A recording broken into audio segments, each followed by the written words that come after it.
दोस्तों नमस्कार। DSA law point में आप सबका स्वागत है। मैं हूं आपका मित्र धीरज कुमार त्रिपाठी।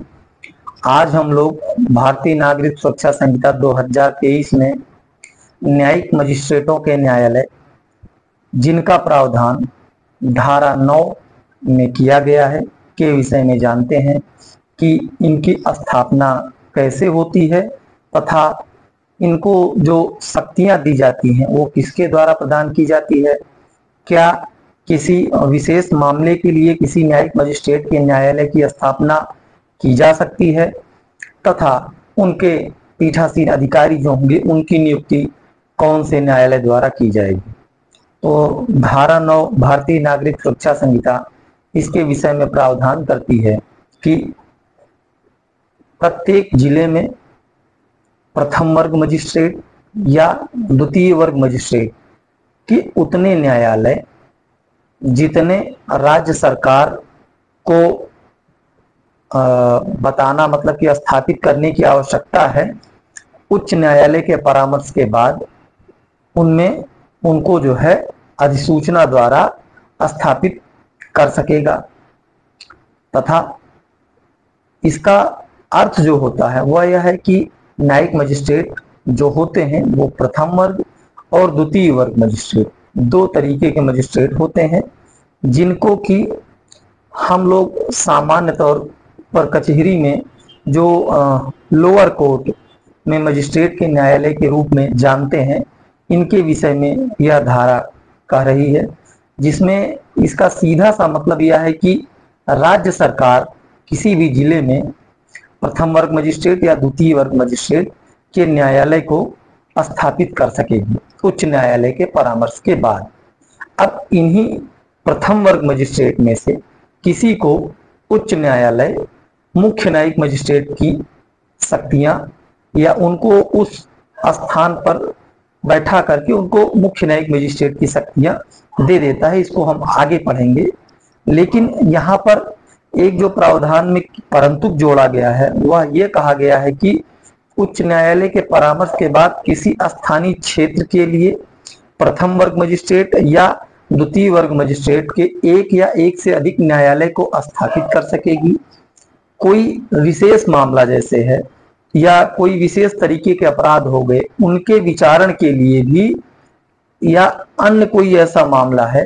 तो जिनमें किसी और को अधिकारिता नहीं है तो उनके लिए एक विशेष न्यायालय का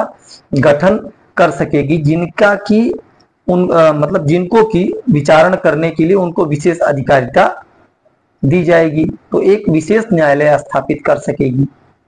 ऐसे जो न्यायालय होंगे उनमें जो पीठासीन अधिकारी नियुक्त किए जाएंगे उनमें उनकी नियुक्ति उच्च न्यायालय द्वारा की जाएगी तथा उच्च न्यायालय जब उसको यह लगे कि नहीं भाई किसी सिविल न्यायालय जैसे जो भी आयोग के द्वारा चयनित हो करके जो सिविल जज की परीक्षा पास करके जाते हैं, चयनित हो करके जाते हैं, तो ट्रेनिंग करने के बाद सबसे पहले उनको न्यायालय में जो काम दिया जाता है वो सिविल मामलों का दिया जाता है। इसीलिए कहा ही जाता है उस भर्ती को सिविल जज जूनियर डिवीजन, सिविल जज कनिष्ठ श्रेणी की भर्ती निकालता है आयोग। तो इसके द्वारा जो भर्ती होंगे वो पहले सिविल न्यायालय में, तो सिविल न्यायालय के जो जज होते हैं उनको जो है न्यायिक सेवा में प्रथम वर्ग मजिस्ट्रेट या द्वितीय वर्ग न्यायिक मजिस्ट्रेट की शक्तियां प्रदान कर सकता है, ये उच्च न्यायालय के द्वारा की जाती हैं। और अब इनके संबंध में जो न्यायिक मजिस्ट्रेटों के न्यायालय तो प्रथम वर्ग और द्वितीय वर्ग के मजिस्ट्रेट के न्यायालय स्थापित किए जाएंगे। अब प्रथम वर्ग मजिस्ट्रेट या द्वितीय वर्ग मजिस्ट्रेट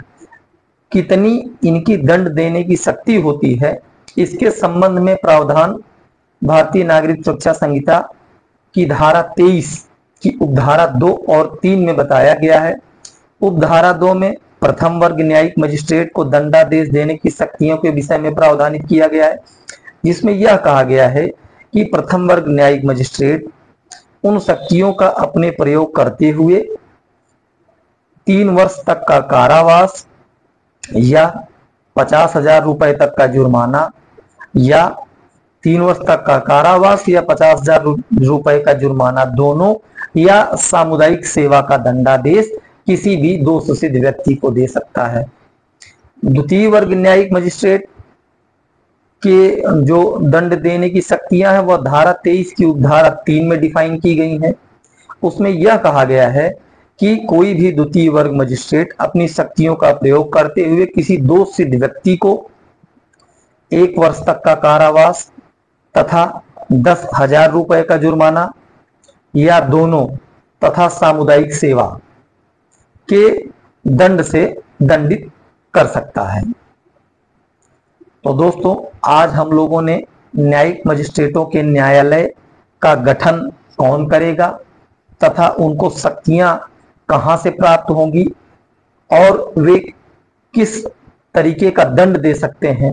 प्रथम वर्ग न्यायिक मजिस्ट्रेट या द्वितीय वर्ग न्यायिक मजिस्ट्रेट कितना दंड दे सकेंगे, कितना जुर्माना दे सकेंगे, सामुदायिक सेवा का दंड दे सकेंगे, इनके विषय में जाना। अगले वीडियो में हम लोग मुख्य न्यायिक मजिस्ट्रेट तथा अपर मुख्य न्यायिक मजिस्ट्रेट कितने दंड दे सकेंगे तथा उनकी शक्तियां क्या हैं, उनके न्यायालय का गठन किस प्रकार किया जाता है, उनके न्यायालय में कौन से